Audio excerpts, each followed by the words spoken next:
Hello viewers, I'm SB and welcome back to A House of Many Doors. I lied to you. I told you we'd be in the Scars of Sheng when we came back, but on our way over to the Scars of Sheng, our navigator found Makera for us, so I've stopped off here and I figured probably this would be a good time to turn the recording on as we're exploring a new settlement for the first time. I did a little bit of research, and apparently this is just like the door thing. It's just broken that way. Now listen, you could make an argument, I suppose, given the writing style and the sorts of things that are happening in the game. You could be like, oh, but those doors only exist from one side, or when you look at them from one direction, and in a way, it sort of makes sense as like an actual intentional plot element, and I hear you. But that's definitely not what's happening. So many things in this game are broken at such a fundamental level, it's impossible for me to pretend that that's not, by a huge margin, the most likely explanation for those doors. There's just a lot of bugs and stuff in this game, man. Those doors really, I imagine they're supposed to exist from both sides. There's no way you're supposed to get permanently stuck in a door if you go through the wrong entryway that is not marked in any way. Anyway. Let's check out Makera here. This town thrived once, but that was before the flood. Now the few survivors eke a living from rooftop to rooftop, avoiding the slowly rising lake of treacle below. Most of the population drowned when the flood first hit, and their drowned bodies are so shining and glazed that even their loved ones have trouble recognizing them. That's real gross. Let's go ahead and gather some news. A small rooftop community has been lost after the roof failed to hold the weight of a dozen survivors. This doesn't seem like a long-term sustainable, right? Like, you would think the town could only be in this state for like a couple of days. I'm sure if we leave and come back, things will be exactly as we left them, but that doesn't really make any sense in this particular case. Let's try preaching. Everybody loves preaching. The survivors listen in gloomy silence. They've already prayed to dozens of gods and very little has come of it. Well, I mean, they're fine. They're still here, so it can't be going that poorly. Let's hop from roof to roof for a while. That sounds fun.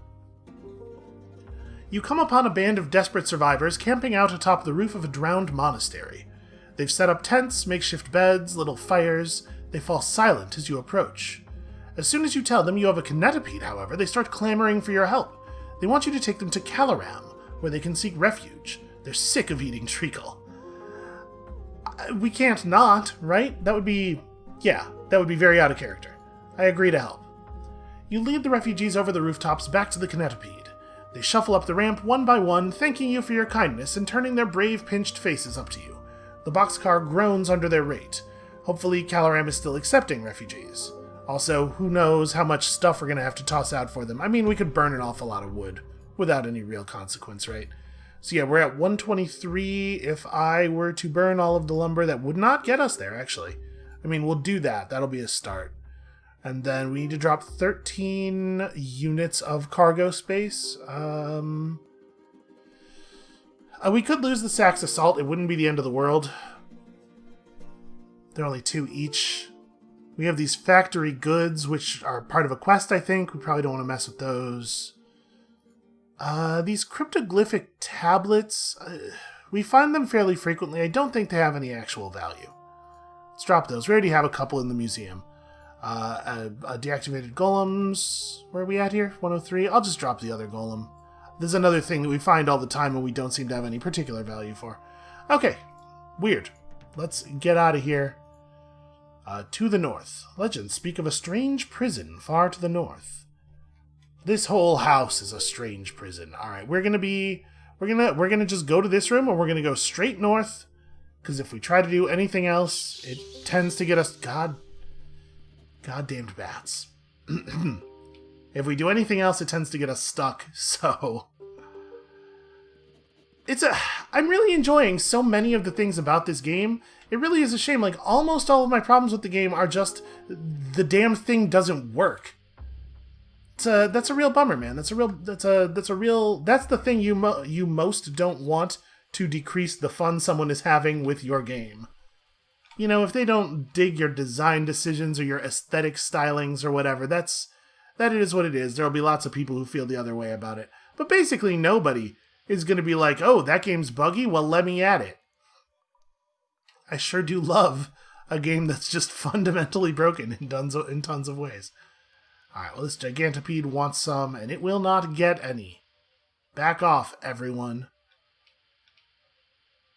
Honestly, we could probably fight. It's not that hard to fight people. Now that we understand how the boarding works and the fact that nobody ever fights back when you board them.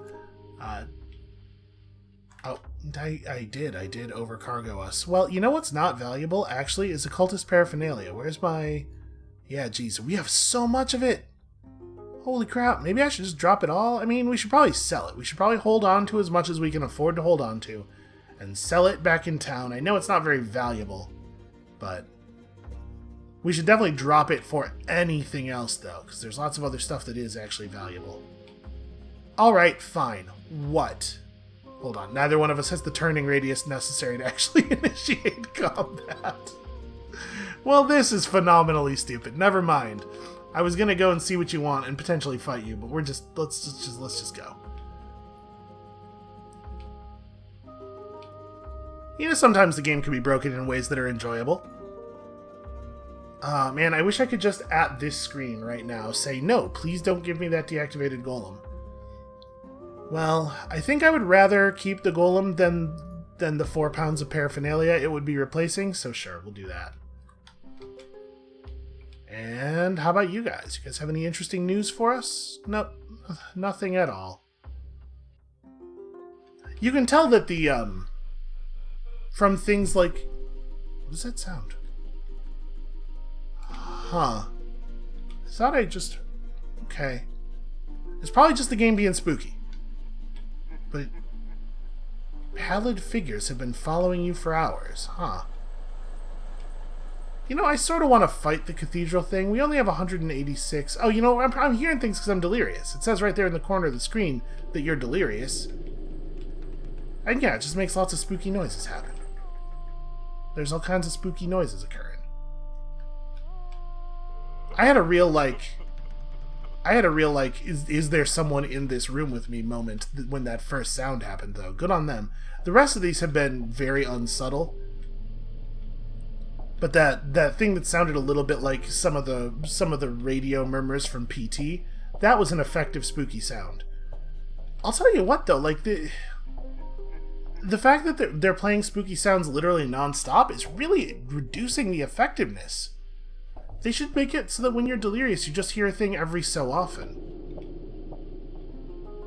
Because then that at least gives you the feeling that maybe you didn't actually, you know, maybe it was in your head, or maybe something happened elsewhere in the house.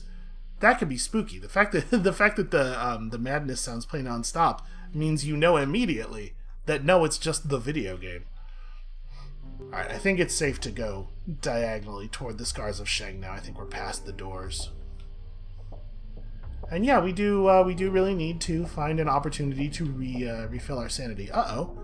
A disturbance. A struggle, a scream, a knife in the dark. No one is sure what happened, but it's clear Char Zvetistek awoke with several more stab wounds than they are accustomed to. Char bandages his own wounds, despite his lacerated hands. She darkly vows revenge. Pronouns just all over the place. You later find that the attacker hid the bloodied blade in your dresser. It's little more than a cowardly attempt to shift the blame on you, but you feel it's best that no one know. You throw the knife into darkness. You listen, but you don't hear it clatter. Okay, that's a fun story. That's a fun and effective little story. A lot of the writing's real good. A lot of the writing's very good and effective. So, we're going to turn in our vampire bounty. Do we want to... yeah, I think I want to head actually for Founder's Fire, and then we'll sweep around back toward the cities. So that's pretty much just continue to go diagonally.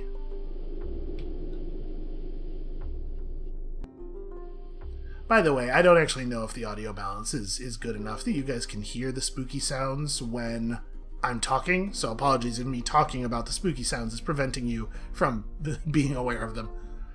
The crew are performing their duties as usual, but they do not recognize you. Oh yeah, we've had this particular event before. Your crew comfort you, though whether they believe you is an open question. Yeah, I did try talking to them about it, and we got back a lot of sanity from that. So apparently that's the way to follow that event up.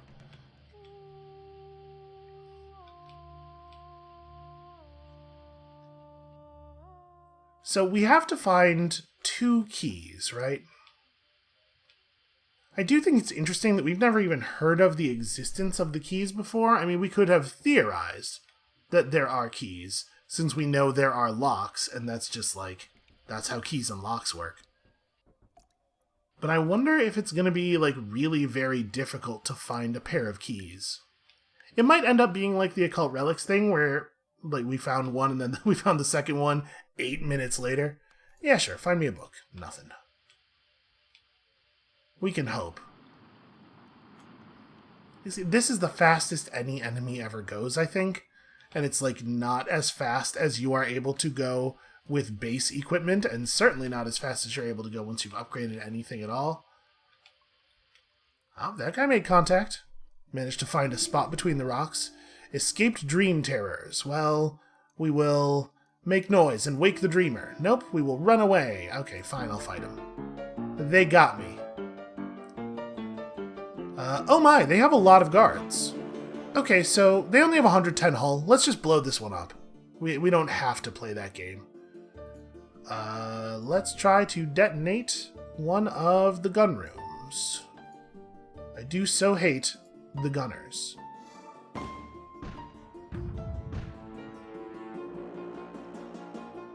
Yeah, man, they have a lot of guards. Also, they're shooting like straight up TIE Fighter ion cannons, or not ion cannons, but TIE Fighter laser cannons at us.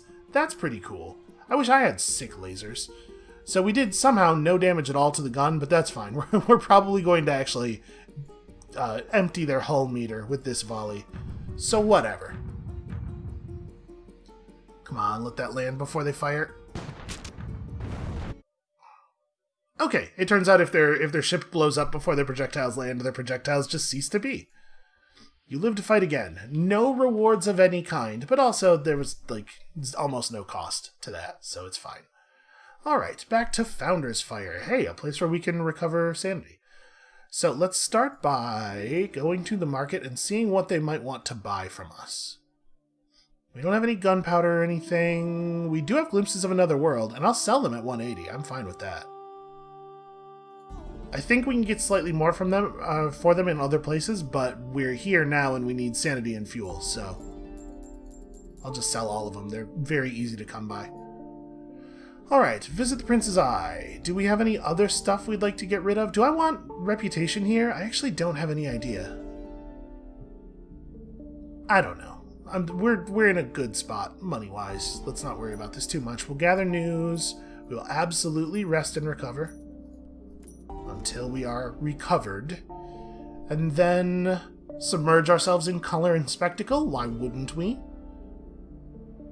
A street circus is in full swing. Acrobats pirouette on beds of nails, elephantine creatures dance on their hind legs, a 2-bit occultist breathes clouds of sparkling green smoke. The ringmaster is a scaly thing, its head balanced on a neck as long as your arm. To you, this seems as marvelous as anything else in the circus, but the crowd pay it no mind. No, it's totally normal. Okay, so we got ourselves a breathtaking spectacle, and proud we are of that. Also, probably worth repairing the hull.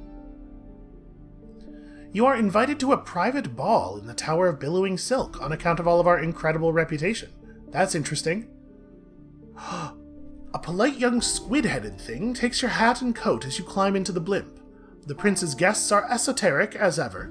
Of course, there are principate aristocrats in attendance, but also an assortment of famous scholars, performers, summoners, and visitants of unusual aspect. All are breathless with excitement as they ascend the tower. The ball itself is a magnificent event. Your feet glide across a floor of shimmering taffeta. The air is heavy with intoxicating incenses and drug smoke. Tigers and lionesses prowl freely across the dance floor. The prince himself is not in attendance, although the prince's mouth gives a speech and the hand drifts and mingles with effortless charisma. Toward the end of the evening, you hear a prominent summoner in conversation behind you. The bloody citizens of Glass have been complaining again, she announces loudly to a friend, before being immediately shushed and bundled from the room. A moment of shocked silence, then the hubbub renews. So the city of Glass is still somewhere, it wasn't destroyed. I can't remember if we knew that or if it had just been implied, but now we know a thing. That's very interesting. I wonder if we'll have that option again if we hold on to our favor. I'm gonna not delve, because I want to hold on to our reputation. We could just get more reputation, though, right? Yeah, you know what? I'll sell knowledge of a dread machination, because I don't think we need that, and then we'll do a delve. Alright, let's head deeper. I don't remember if we've gotten deep in this before. We've definitely been to this one before. Whatever, head deeper. Yeah, the klaxon with the intruder, head deeper. Through a domed vault, footsteps further down the corridor. Something is coming. Oh, I think we got chased out by this before, right? Well, we're unlikely to have the guile necessary to hide. I'm going to stand my ground. We'll probably get other options here. A clanking steel golem comes trudging up the corridor. The cargo are all dead, it says mournfully. All dead. All dead but one. It clatters past, not sparing you a second glance. Okay, well that was spooky, but we head deeper. To reach the other side, you are forced to hop from crate to crate in a vast miles-deep storage room. Oh, we definitely did this before. Joaquin Pin lands badly on his final jump, but we shout encouragement at him until he makes it over. Head deeper. Okay, deeper we go. Gained 1 ectoplasm. A door obligingly opens itself for you. Entering Pilot Bay, it says softly. Prepare for obeisance. A flood of whispering ghosts pour out from the room beyond, leaving a thin layer of ectoplasm in their wake, which I guess we just scoop right up, and then we head deeper. I don't even know how deep we are right now. This corridor is blocked by freezing vapor. I mean, we must be fairly deep. All the challenges are really hard. Let's, graft over vigilance. That's what I always say. It didn't work. A little hammering later, and the pipe seems to be fixed. You pass by it unscathed. Unfortunately, just as Adelbert Ravel walks beneath the pipe, it bursts open again with a screech and blast of ice-white vapor. He falls to the floor, frozen solid, and shatters into red-tinged chunks. Who's Adelbert Ravel? Why doesn't it tell me? Did I lose a gunner or a swabby? Or I feel like the mechanics notes here should make some note of the fact that a man just died. Head deeper. Intruder, of course, head deeper. We've gone too far, whispers Emery Underwood, shattering the silence. We must turn back. Footsteps further down the corridor. Something is coming. Standing our ground worked last time. We're gonna do it again. Okay. Same golem. Weirdly. It somehow got underneath us. Listen, non-Euclidean spaces, etc. Head deeper. A door hisses open for you. The air tastes of old paper, and you have explored all of the Founder. Hey, look at that. We did it. Gained 60 apprehensions, and something waits beyond. The room beyond is truly enormous, lined with swivel chairs and flickering white screens, walled by cracked glass. The windows reveal nothing more than the stone beneath. A corpse is waiting for you. It slumps in the very center, in a chair as tall as a church spire. It is perfectly mummified and as huge as a whale, its titanic head encased within a steel helmet, its hundreds of looping tentacles plugged into surrounding wall sockets. This sounds a little bit like that room in Alien, right? The legend spoke of a waiting treasure, or perhaps a sleeping dragon. Not this. Gained 1 god corpse, and an occult relic, and a delving journal. Okay, so occult relics are generally just like high-tier loot. Well, we could cut away the tentacles. We could I mean, we've already expressed our character as a person who can't not know, right? We cannot not look. This is a theme, you might notice, of a lot of my characters. Yeah, gotta know, gotta plug the thing into my head. Unfathomable visions. A sleek metal vessel carves through infinite darkness. Far in the distance, one of the stars blinks out. The pilot deity thrashes and screams in grief and rage. It struggles against its chair prison, tentacles writhing. Gather the corpse and leave. That's enough, that's enough. We didn't actually lose any sanity from that, which is wild. We're going to rest and recover again. I need to recover. And also, we need to spend some time drinking to the memory of Adelbert, who was horribly killed in just a real unpleasant way. I mean, it probably didn't actually hurt very much. Actually, when you think about it, it's probably one of the least horrible ways that any of our crew members have been killed. Alright. Well, is there anything else here that we want to buy? We've already looked at all this. We know what all this is. Do I think we need fuel? We're in a part of the house where there's a lot of civilization, so we probably don't need to buy much, especially at 40 guineas each. I'm gonna skip it. We don't have any lumber left, but we're probably fine. We're far enough north, we're probably fine. Let's just save and... Oh! Am I over 103? Well, we don't have anything else we can sell, right? Nothing that has weight. Yeah, so we're gonna have to just discard something. Well, you know what it is. You know what it will be. Okay. And then we left. And we went... Is it north or east? Which one makes the most sense? Oh, it's definitely not north, right. We had to go through Hextall to the Scars of Shang. So actually, south and east. Let's go... Yeah. We'll just take the diagonal for a moment. Everyone knows that if you're traveling diagonally, the enemies can't see you. You know, it does strike me. Again, I'm not willing to give them the benefit of the doubt on this, and I apologize, Harry Tufts, if I'm being unfair. But it does strike me that you could use a thing being buggy as a way of expressing the wrongness of it. Like, there's a game that totally does this. It's kind of fascinating. It's called Anatomy. It's very scary, and if you are a person who cannot with the very scary, there are also a couple of really fascinating videos about it. I've not played it myself, but both Aaron Signal and Jacob Geller, both of whom are worth checking out if you're not familiar with their stuff. They've both done videos about Anatomy, and that is a game that uses... Oh, I went too far south. That is a game that uses bugginess and things being broken in a way that, like, they're recognizably broken. If you've ever played a 3D game where things were just not quite working right, the way that the things in that game don't quite work right will be familiar to you, but it's used to make a really fascinating point. I think that game is super cool. Alright, gather news, rest and recover. I do so love the sanity. We're losing sanity really quickly out here. I wonder if we have cargo, because it feels to me like we didn't... It was not the case that we lost sanity this quickly before. I wonder if we have, like, too much occult cargo, and so it's draining our sanity faster. Let's attend a lecture. You know how I love a good lecture. Once again, Professor Hassan. Yeah, take her for another meal. I mean, yeah, let's hook up again, right? Why not? I do love a romantic encounter. Okay. It's just free romance. We do have some books that we could sell. We may as well, right? I think meandering treatises aren't worth a lot, and we discovered a lot of them. An arcane codex I'll hold on to. A volume of poetry, yeah, that's fine, we can hold on to. And out to the east, to a city corrupted and distinctly unsanitary. That's true. The whole city's basically medical waste. Don't touch anything with a bare hand. It is straight east, isn't it? Yeah. Oh my god. The kinetipede gets just a little bit too careful when you get near objects.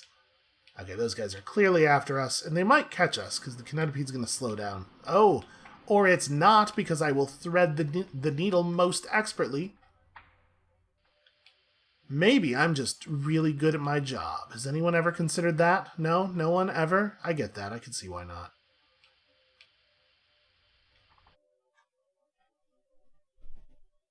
Alright, let's talk to these vampires. Genevieve goes to tell the Abstemi that the intemperate vampire has been killed. She returns with a bag of guineas. My payment for killing Quentin, she explains. It's only fair we go halves. She painstakingly counts out 500 guineas. She will not give me one more than my half. We can do this again, you know, she tells you. If you're short of money, there are always more vampires losing control or clinging to the old ways in dark corners. It's an ever-expanding market. Well, I mean, I do need money. There's that big expensive hull upgrade that we'd like to buy in Carapace. It's like 6,500. I mean, so why did you leave your job as a therapist and come back to this? Let's talk about this a little bit first. I get bored easily, she says. Okay. How do you feel about killing so many other vampires? Did you know that when we arrive at the house, most vampires consider it a kind of heaven, A promised land? She smiles, almost wistful. No sun, plentiful blood, but we don't die if we stop drinking. I fell into that line of thinking once too, and some of us never leave it. They're the ones who go on a rampage. They see the house as a buffet, and that is why the abstemi are important. Without them, most of our kind would have descended into savagery. Why did the abstemi set up their headquarters in a city that bleeds? Seems like a profoundly stupid question. Why do the vampires want to live in the place that's bleeding all the time? But sure, let's ask. Oh, we cannot drink the corrupted city blood. It is filthy poison. But the sight and smell of it torments us. Every day, a test that exercises our willpower, reminds us what we must not become. Yeah, it's like the most obvious possible answer. Honestly, yeah, we should keep taking bounties. It seems to be an easy way to make a lot of money. Well, then let us do our bit for the greater good of the Awoken. Genevieve takes you by the hand, her smile sharp as knives. Come on, one drink. A toast to a long and successful career together. Okay, you can now take vampire bounties at the Scars of Shang, and I guess concerns concluded. Wait, is that our story with her concluded, or is that just the story of the... I mean, whatever, I'm a vampire hunter, that's cool. 60 apprehensions, and... You know what? I'm a real sucker for a vampire lady. Sorry, it's just the way it is. You kiss, you tumble into bed. You tumble laughing onto the sheets, mouths finding each other. You part breathlessly, tearing away each other's clothes, then come together again, and her mouth finds your neck. For hours, you quench each other's desires. It's, in many ways, this is bad news, but also good for us, right? When you wake up, she has returned to her room. Okay? Let's send her out to acquire us a new bounty. I think we have a newbie on our hands, she says cheerfully. Only recently come to the house, or only recently lost control. Been making mistakes, letting too many survivors get away. I want to keep the fangs as souvenirs, she says. I can make a necklace. Alright, well, she's marked the coordinates on our map and has not bothered to tell us in the text where they are, which is weird. Let's explore the city a little bit. Scarred veterans beg on the monument steps. They will recognize your accent at once if you speak to them. They fought your kind in the reclamation. We've been here. We've been here before. I'll give them money. It worked out well last time. Alright, so let's just bail then? I think we're done here. Was this the place that we couldn't restore sanity, right? No, it was the place where everything was dreams. Where we couldn't restore sanity. I guess let's go ahead and restore here. And then over at Hatham's, we can almost afford this. God, I want it. I want it so much. It just seems like if doing combat on the ship is the best way to fight, this seems like the best weapon then, right? Yeah, I want it real bad, but we're not quite ready to buy it yet. Let's just buy a little bit of fuel and head out. We're close. We're so close. So, we don't actually know what's east. We could just head east for a while and then come back and buy fuel. I sort of think I want to do that. Let's just explore a bit. So I'm gonna actually hit on second thoughts, because for some reason you can't save while that menu's open. We're gonna save and then we're gonna head out to the east. Locked doors to the east, though there's something different about them. Well, maybe we can figure out a way to find a key. I am remembering correctly that he said 2 keys, right? I think he said there'd be a locked door and there'd be something beyond the locked door and then another locked door beyond that. And that's what we needed to really open. I also wonder, maybe just advancing the plot in the City of Keys enough would get us there, because, you know, it's called the City of Keys for a reason, right? There used to be a whole lot of keys there. Uh-oh. Music's changing. Nope, never mind. Still just normal music. And to be perfectly honest, I don't really know what we're looking for at this point, except for an oscillating something. We need an oscillating prism, and of course the keys. Another locked door. Something draws you to this one, though. This can be unlocked if you have the right key. Oh, they have to be the right key? Maybe. I don't know. Unlocking this door would go down in history. Turning away is difficult. They are a different color than the other locked doors, aren't they? And that glow is... It's certainly interesting. But we'll just kind of wander until we find a corner. Or until our fuel starts getting harsh.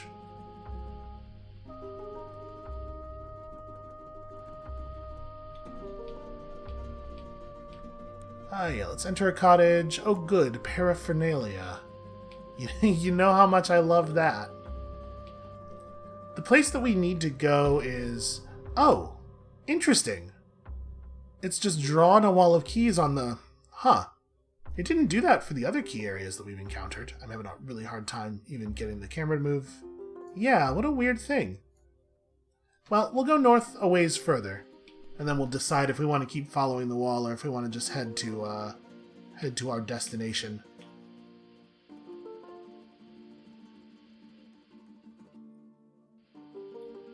So we are now north of... Yeah, and this door is different. Well, that's very interesting. Right, and this is the tile north of the blue key wall. Yeah, so they've marked that on our maps. That is very obviously something significant. Well, maybe we'll look into it if we ever figure out how to get keys.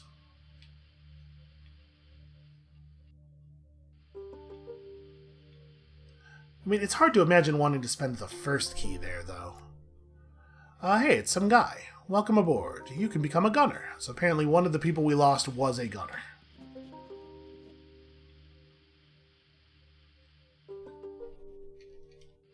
Where are we relative to the thing? Okay, two more north. Interesting, though, that we're allowed to go east now. There was definitely a spot where the northern door was locked, wasn't there? If we go through that, we're going to end up inside of inside of a locked door. So let's not do that. I'm a little worried that this might do the same thing. Fingers crossed? No, everything's cool. Are we locked doors? Yeah. I wonder if it's intentional that there are so many places that are, like, there are so many rooms that have a locked door that doesn't lead to a room that you couldn't otherwise access.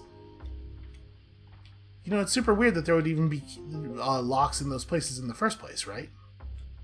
Why just make you go around? What is the gameplay benefit of that? I guess it's to make traveling through the house feel less simple? Less predictable? Oh, interesting. This doesn't look... Oh, no, it is locked. Okay. It was hard to tell from a distance.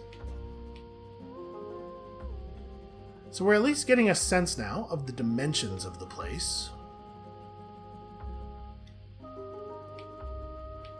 We know that it goes quite a ways north. If the house is roughly rectangular, we know about the archives of Tank here, so we could end up traveling quite a way. We'll only go maybe a couple more this way, unless we get information from our navigator that we found something, because I don't want to get into a bad spot on fuel. That's curious. Guy just hanging there, stationary. Don't see a lot of stationary. Maybe he's supposed to be one of the ones that travels from one door to another door in the room. No, I'm cool. But none of the doors were available to him. Like, he tried to initiate the routine that moves to the northern door, but it just doesn't work that way. I know. Bugs in the house of many doors. How could it be?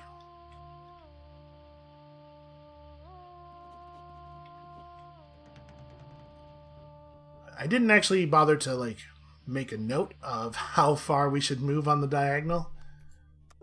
Oh good, a meandering treatise. You know how we feel about those. That said, I will still take it over occultist paraphernalia. Okay, so we need to go one more west and then just south.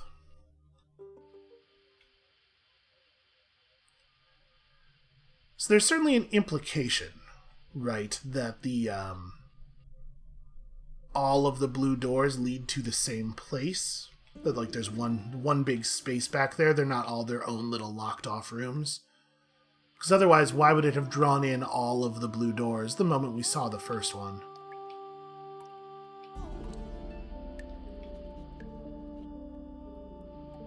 You do have to wonder, like, are there huge parts of the game left that are just locked behind these doors? Are we still in sort of like, not the tutorial exactly, but kind of the tutorial area?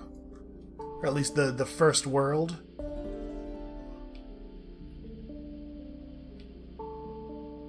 It has certainly piqued my curiosity. Alright, here at Phobator Quinn, let's see if Ashen's ally is about. The Dreamer's Den is as luxurious as a place can be while still being revolting. The chaise lounges are red and mysteriously stained. The air is thick with smoke and incense. The lanterns hang hazardously low. Insensible patrons snooze in the corner. You are frisked almost as thoroughly as you'd been at Fortune Hall. A heap of 11 knives form at Ashen's feet. The guards keep finding new ones, in ever more unexpected places. You would think there'd only be a couple of places where, you know what, let's not get into it. My contact owns this establishment, says Ashen, once you're inside and sitting at a table. She helps herself to the hookah. Before we meet him, I should warn you about his appearance. Elaborate? Well, his head is a candle, says Ashen. Ah, here he is now. The bead curtains jangle apart to reveal a man in an immaculate three-piece suit, his head a tower of wax and flesh. The wick atop his head is merrily aflame. There are faint dents where his eyes should be. He seats himself opposite. Greetings, Ashen, he says. SB. Already, he seems like he doesn't like me. Ashen takes a gulp of shisha and blows it at the ceiling. She offers the candle-headed gentleman a terrible grin. SB, this is the Tenpenny Man. Charmed, I'm sure, says the Tenpenny Man. I don't know how to do a voice that sounds like it would come out of a candle. Now you tell SB what you told me, says Ashen, puffing away lazily. The Tenpenny Man dips his tallow-heavy head. All in good time. I'm sure SB has questions. Yeah, why's your head a candle? I don't know if that's rude. It's really a very boring story, says the Tenpenny Man. He offers nothing further. That's a fucking lie, but alright, I get it. You don't want to talk about it. Alright, what do you know about G? Relatively little.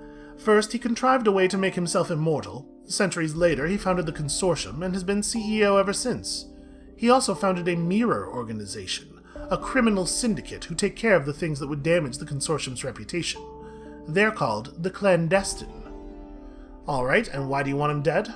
Oh, I've been warring with the Consortium and the Clandestine for decade after blood-soaked decade, the Tenpenny Man says. Finding out about G's existence required some indelicate questioning of clandestine agents, and since then I have amassed rather more information. And how can we kill him?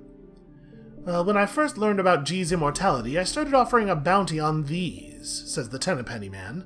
He pulls from his pocket a tarnished old Sevian guinea, so rubbed and worn as to be almost unrecognizable. A coin from the very first batch of guineas, minted when the cities were young. I offered 10,000 guineas for one of these, you see, and hence acquired a nickname and an eccentric reputation. These were hand-minted, I might add, by G himself, when he first founded the Consortium and established a common currency. Okay, so the coins, as an object of G's own creation, can be used against him. Oh, close, the Tenpenny Man sounds impressed. But if they had only been ordinary coins, then they couldn't be used against him. You see, G kept this first batch of coins. He is remarkably sentimental, is he not? He turned them into occult relics and gifted them to his most loyal followers. With these coins, no one could stand against them. Until I came along, of course. Ashen snorts, billowing a column of smoke from each nostril, which apparently is a thing he has. So the coins have some of G's occult power in them. Precisely. He mixed his blood with the molten gold, carved his own likeness on either side, imbued each with a fragment of his soul. Ashen raises a hand. Gimme. The Tenpenny Man flips his faded guinea onto the table. Well, I'm afraid this one's a fake, he says. I never had any intention of giving you any of my own collection. I cannot risk my plans by trusting an amateur operation. Ashen smiles and blows a ring of flavored smoke in the Tenpenny Man's near-featureless face. You unhelpful bastard, she says pleasantly. Can I kill him, boss? Not yet. Ashen slumps back, harumphing. We need one of those coins. Well, I'd be pleased to tell you where to get the coins for yourself, says the Tenpenny Man. The most senior traders of the consortium, how can I put this? They wear shaded glasses for good reason. You'll be able to pluck one of these coins from each of their eye sockets. Alright, where can we find these traders? I will have my boy Zeke draw up a map of the consortium's trade routes, says the Tenpenny. Expect heavy resistance. No common bandit dares attack a consortium vehicle, and for good reason. Alright, boss, let's plan an ambush, says Ashen eagerly. She does seem to be having a good time. I wonder what would have happened if I told her that she was allowed to kill him. I bet it would have just made him go, oh, hold on, you need me. Alright, let's attempt to gather news. I'm reasonably good at insight now, kind of. You make note of your dreams in Phobator Quinn. A tall amphibian stalking through fog, etc. Failed an insight challenge. Dreams leave you with nothing but questions. We could attempt to make a delve into the stupefaction baths. We can't restore our sanity here, but we're not that far from a place where we can. So, yeah, let's try it. Alright, head deeper. We got run out of here pretty quickly, if I remember correctly. Oh no, we must have explored the first level. Head deeper. The second maze is utterly empty of people, but not silent. You hear tinkling laughter, faint birdsong, distant clinking glassware. The walls are leaking indigo smoke. You inhale a lungful and too late realize it's God smoke. Your body is racked by a searing pain, but it is nothing next to the pain of betrayal. How could Barafal turn against you? Did your love mean nothing? You curl up in the shallow water and sob for hours. I call that Tuesday. Alright, deeper yet. A monkey lopes past, hooting and dragging something lumpy in a sack. The walls are sprouting hands. You slosh through knee-high warm water. A lobster swims past, its shell carved with dozens of crude depictions of eyes. For some reason, this strikes you as hilarious. How did this little fellow get down here? You laugh until your cheeks ache. It's kind of funny. And deeper still. The steam is violet, and it swirls heavy in your lungs. You rest for a moment on a tree stump and watch the crops grow. A young boy in dour clothes is standing ahead, looking back with a mingled disappointment and disgust. Never trust a god. He fades like a stain. Hey, that's interesting advice. And then a test of insight, which we pass. You stumble onward. This seems right. Faces in the steam urge you forward with song. Your fingers stretch infinitely ahead of you. Aha, you have found the center. A skeleton waits for you in a silky negligee. You crawl down through her ribs. Our character does have a thing for the undead. Okay, so we made it another level. A fragment of Epiphany. My guess is we're not going to be able to do another one. Let's call it for now. Because I still want to do this, and I don't know how much of an effect it's going to have on our sanity. The streets shift like the sea. The city is quieter than usual, and less substantial. The faces of the crowd are turned away or blurred. Juice drips sweet down your chin. You are filled with bizarre certainty. You have stolen an apple, and the farmer is chasing you with a scythe. And then you wake up, sheened in sweat. You were so sure you'd left the Kinetipede. Okay, that's enough for me. I'm good to get out of here. So, memory boxes, whatever. Dreamer's Den. Yeah, nothing terribly interesting here. I guess let's just move on. I don't actually know where we're going, though. Hold on.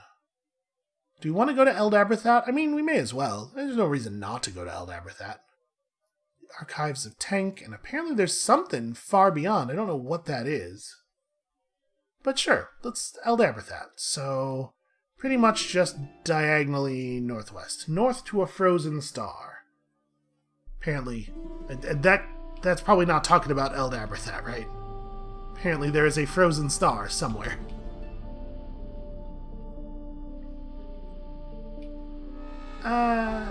Yeah, you know what? Let's go ahead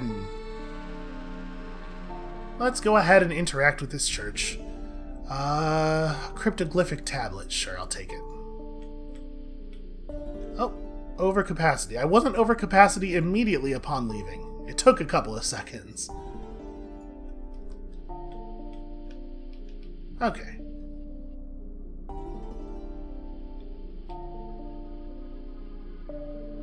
We could head north and try to discover new things. I'm feeling a little bit light on fuel, though, honestly. This is probably not the time for it. I really thought that was going to let us interact with that. Okay, no books for us.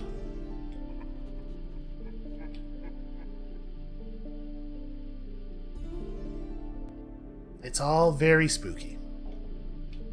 Where am I relative to the thing? Too far. I've done a terrible job. Or maybe the room's shifted. Yes, that's my excuse. I couldn't possibly have navigated poorly. The room's running away from me.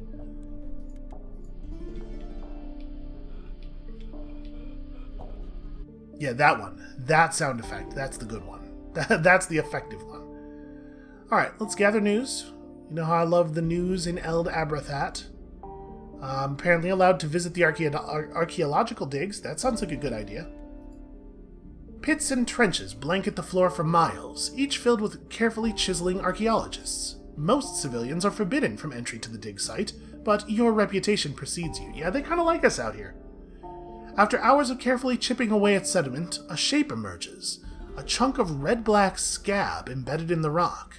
You can taste the blasphemy in the air. This is Scorthidian's divine blood. Legally this belongs to the Principate, but I'm an okay smuggler at this point.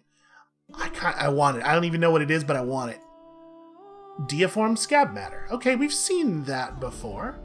Smuggling out your find isn't terribly difficult. The archaeologists only occasionally look up from their digging. You return to the Kinetipede with your prize. We lost some divine scrutiny. Still not 100% sure how that whole system works. Let's wander the screws for a bit. The screws are the epicenter of the chronic strangeness that afflicts Eld Abrathat, a web of shifting alleys and runt streets that seems much larger and more labyrinthine than it is, strictly speaking, possible.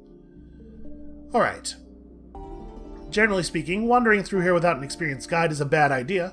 The alleyways change behind you, you turn to find your previous route blocked by brick wall, and for several hours you walk up and down endless squirrely little streets looking for a way out. A toothless old woman follows you for miles, screeching your name. You never told her your name. Later, a young man staggers toward you. You hurry away when you see maggots crawling over his face. Let's try to find a way out. You've heard of tourists getting lost in the screws for weeks on end. Most will end up joining a cult, out of self-preservation. You wander helplessly down endless piss-soaked alleyways, past endless ostentatious bizarrities. I guess it must be an endless amount of piss? That's just, it seems like okay, never mind. A blur of freakish figures follow you in order to cajole, taunt, threaten, recruit, or simply frighten you. In your haze of despair, these dozens of accosters all blur into one, a horrid devil who delights in your torment and who you cannot shake.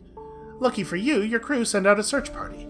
By the time Cromlech tracks you down, you've joined a cult that worships fire and were about to undergo your first branding. Thank you, Cromlech. You're getting a pay raise. So we got a horrifying ordeal, we lost some sanity, and we spent 9 days in the screws. You're soon back to your old self, though in your dreams you still sometimes wander the screws. Preach the word of Anglecrab? They kinda dig it when we do that here, right? Okay, spooky music, calm down. Yeah, we have a spellbound crowd, but you need to prove to them that Anglecrab is more than mere amusement, and we're so much better at Esoterica than we were last time we tried this. You invoke Anglecrab's forbiddance of curves and circles. There's nothing that appeals to Eld Abrathat like a religious fad, and within moments your audience has become a mob that tears the wheels from passing carts. Awesome. This seems like a good time to rest and recover. Just like a bunch of times, perhaps. Seems wise. Okay, there we go. And then let's purchase some things. Ooh, or sell some things. I'm going to sell all my paraphernalia. Oh, we can just buy a oscillating prisms here. Well, let's do it then. And yeah, probably just sell the golems. I can't imagine we'll find use for them. All right. So we're headed back toward the direction. Can we buy fuel here? We cannot. We're headed in the general direction of the cities at this point. Do we want to stop by the archives? I don't even remember what was at the archives. Gandola we were already at Founder's Fire recently. We have reason to think the heart's up here. I can't remember. The archives wouldn't sell fuel, I can't imagine. But yeah, we could afford to go up there and then come back to the City of Knives. So yeah, we'll just go diagonally northwest to the Principate's favorite tourist destination. It's cool to be well liked in a place. It's a fun change of pace. Oh, I can't see because of the damn notes. Yeah, there's a tiny hidden rock invisible beneath the notes. That's so annoying. Let's blow up the thing. Okay, you live to fight again. Stupid notes. This is another one of those things where, like, it's clear to me that they had a lot of good ideas. They had a lot of ideas that they were interested in getting across, but they weren't so interested in, like, implementation. Because, like, this is a crazy way to do this thing, right?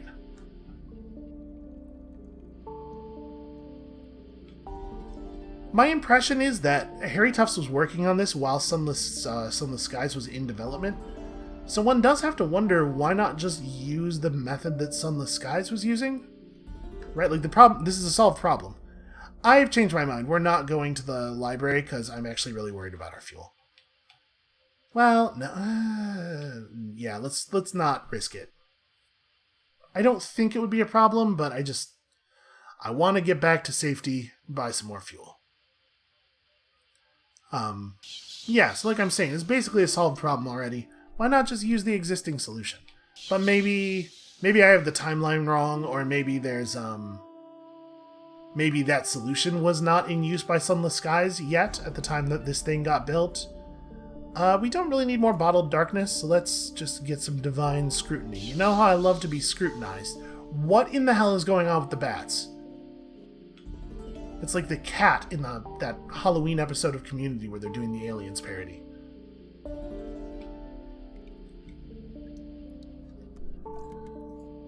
One of these days we'll find a good drink. Can you buy Angel Wine 79 in the City of Angels? I actually don't remember.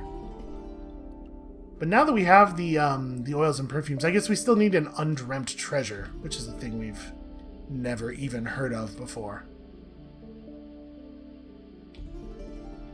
Yeah, that particular concern may take us a while to resolve.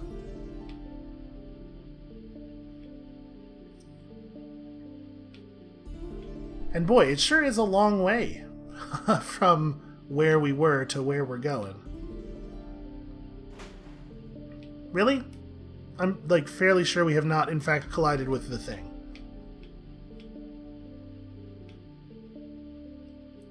The collision boxes on some of the stuff, not so good. Are we at least close? Jesus. Alright, well, we do need to go south one more time, so I guess we can just do that. More and more, I'm thinking I made the right decision with the fuel. So without any occultist paraphernalia... Now, we do still have some contraband, I think. We probably will not be able to get into the City of Keys without being harassed. Wouldn't that be nice, though? Wouldn't that be a fun change of pace? Also, I can't believe none of the playtesters were like, hey, the bats suck. Take the bats out. It's just more evidence that I need to be the only playtester for every video game. All things should be molded around my bizarre fears and desires.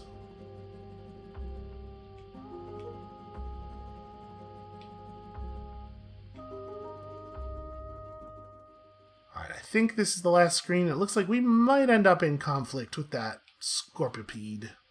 It's fine. I mean, if it happens, it happens. I'm not going to go out of my way for it, but we can definitely take him. And I was wrong? Okay, we're close. You know what? If you want to do it, let's do it. Bandit Kinetipede, let's just fight him. They're tiny and probably weak. They do have a handful of guards, but this should be no problem. So let's close... Is this close enough? No, we need one more. Alright, we'll send Ashen over there. She can kill anybody. And I mean, obviously I'm going to have her work the gunner. Oh, interesting. My turn ended because I had issued the last order, so she attacked, but she hadn't actually completed her order yet. That also feels like it's probably not intended. So I wonder exactly where the boarding limit is. Somewhere between 100 and 50, I guess. I don't think we need this many people fighting this one gunner, but I'm happy to get all my crew over. Okay. And apparently their crew does very, very poor damage. Here, let's run some people over to this room.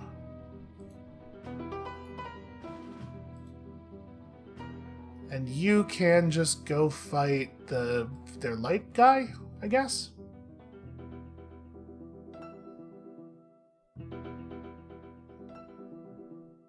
Alright, my guards trivially kill their guards, it seems like.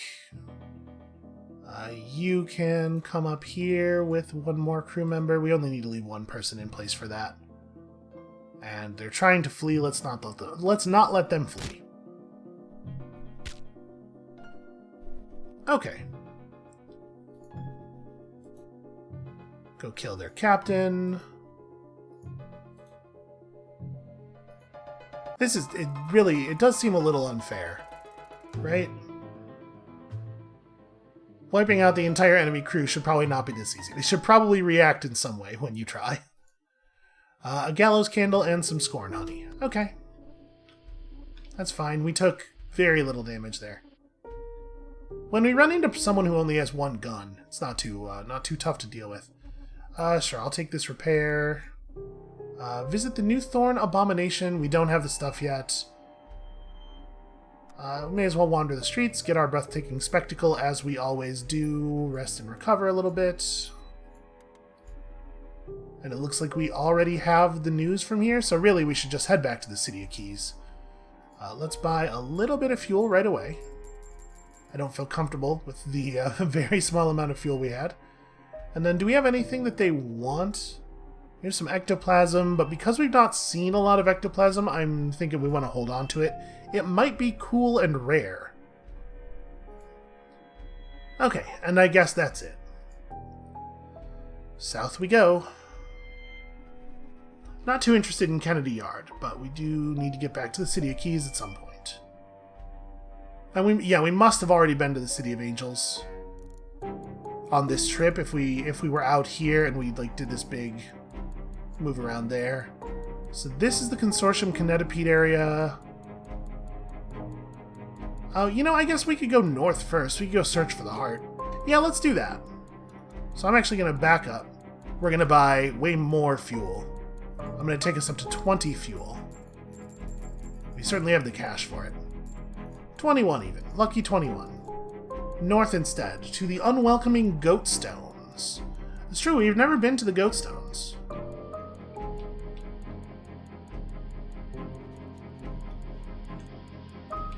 Oh, you know what else we should do? Where was the new vampire that we're supposed to hunt? That's the Priest of Angle Crab over there. Because she marked it on the map, but she didn't tell us where. And also the map is broken and often doesn't show accurate information, so who even knows? Maybe it's this? Maybe that's what that is? I think we've had that from before, though. I don't know. She just straight up didn't tell us where the bounty was. Whatever. I would love to hunt more vampires. It's really easy to do and it pays super well, but maybe it is beyond us. It does feel like she should just tell you in the text, right? When it says she marks it on your map, it should tell you then, what area it's in. Okay, look for an infect book. Nothing. Should probably stick to the diagonal here.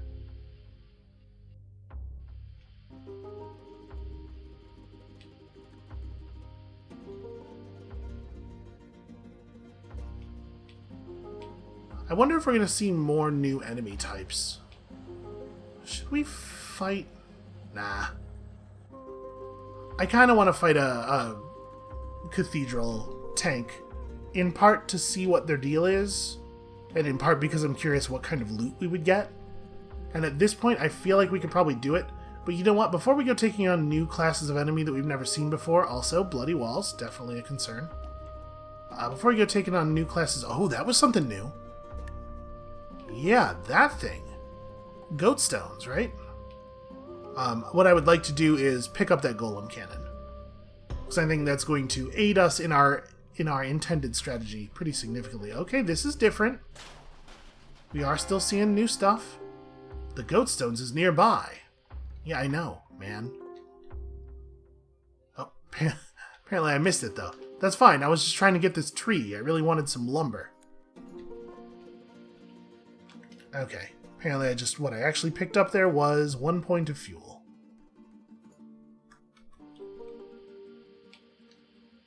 Alright, so we missed very slightly. Oh, hey, that's going to be a trick to access. Can we even fit through that? Never mind, it's easy. I'm such a good pilot, remember? The goat stones.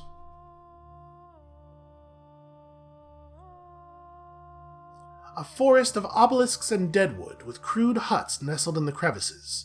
Pale shapes move in the shadows. Yellow eyes glimmer.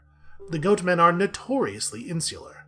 Trespassers are likely to have to contend with spears and arrows, or worse, the goatmen's bizarre mastery of the occult. Hey, I'm alright at the occult. A little bit, kind of. Let's search for the prince's heart. Goatmen crawl from the shadows, laughing, muttering, waving feathered sticks and scrimshawed bones. A druid sits cross-legged atop a blood-stained obelisk. Why should we answer your questions, outsider? I will attempt to reason with them, because I'm really not that threatening. Ooh, if we had a blood-soaked monolith, we could return it to them. We could try to steal one. I saw an option like that on the previous menu. The more you talk, the more the goatmen laugh and screech. Clods of dung explode against the side of your canopede. Okay, hold on. I'm going to attempt to abduct a stone. The monoliths are powerful and in much demand in certain circles, and also, we're good at guile. Oh, failed. You have one of their damned minions trussed up and ready for transport when you notice gleaming eyes surrounding you. Disaster! The goatmen have ambushed you. Arrows and spears fly from the darkness. You feel a thud in your shoulder, and hot blood spreading beneath your shout. Your crew shout in panic. You abandon the obelisk and flee back to the canopede. When you count heads, you realize that Joaquin Pin, your guard, is missing. As you leave the goat stones, you pass what remains of him hanging by his ankles from an obelisk. A warning. You were so close. Having the arrow extricated from your shoulder hurts more than being hit by it in the first place. Yeah, I mean, that's why arrowheads are shaped the way they are. Let's attempt to translate some runes, and then we'll come back to this. While the goatmen are away, you creep from your canopede and examine one of the largest of the monoliths. The runes shift and writhe and attempt to crawl up your arms, but you ignore them and pore stubbornly through your books. Ah, you finally find something that looks similar. Holding a magnifying glass to the rock, you begin to translate. You read about the Pale, the blind father of moths and teeth. The light within darkness, which is not a light at all. The stone cradle, in which an apocalypse sleeps. Forbidden knowledge coils in your gut. This feels like a mistake. Alright. I'm gonna attempt the test of grit. It seems like there's probably not a huge penalty for failure. My guess is we're gonna fail this, and we're gonna have to end up doing it this way. Oh, no, or you just pass the grit challenge, because sometimes you roll the dice, they come up what you need. Something about the steel in your eyes seems to give the druid pause. Very well, he says grudgingly. The prince's heart was here, yes, says the druid. We did not kill him. He was wiser than most of your kind, and he came to us as an apprentice. We taught him about the Pale, the light within darkness, and the stone cradle. And what happened to him? He is still here, booms a voice. Sorry, that's not the goat man. A dark shape detaches from behind one of the obelisks and steps into the light. A squat, red-bearded lump of a man, handsome in an ugly sort of way. Hey, same. Every inch of him knotted with muscle, gleaming eyes beneath bristling eyebrows. I am the prince's heart, says the man. You must have moved mountains to find me, friend. I thought myself very well hidden. I am definitely going to attempt this test of vigilance, but my guess is we can converse first. What are you doing among the goatmen? I've been exploring the lesser-known avenues of the occult, says the heart. A long-time interest of mine that has recently grown more urgent. How familiar are you with the nature of the prince? Not particularly, to be honest. He is a mystery to most, and for good reason.